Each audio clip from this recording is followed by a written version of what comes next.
Zovite Tehnotračevi, danas će vidimo opet giveaway.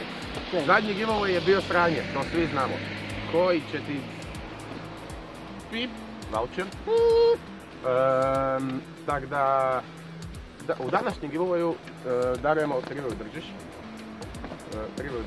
Krivoju držiš. Dobar! Uglavnom da, električna cigareta. Ista ovakva. Pušači, znam da sam kamera toga ne govna.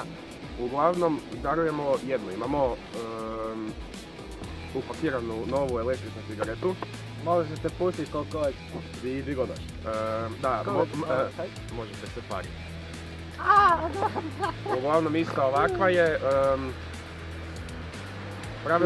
Pravila, morate lajkati video, morate biti subscribeni, morate šerati video i morate komentirati video. Objavit ćemo pobjednika, ne znam, kroz 1,5 dana, tak negdje ide u...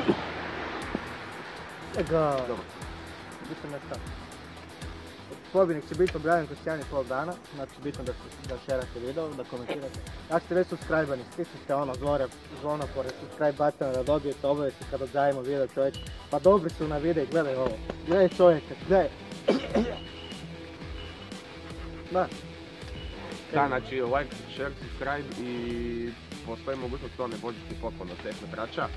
Postoji mogućnost da dobite električnu cigaretu. Ja ne pušim, a želim to dobiti. Ne znam zašto, nema potrebe, koliko lijepo je. Pogledaj ovo. I dimi ko parni stroj. Ništa, hvala, vidimo se, proglasit ćemo pobjednika.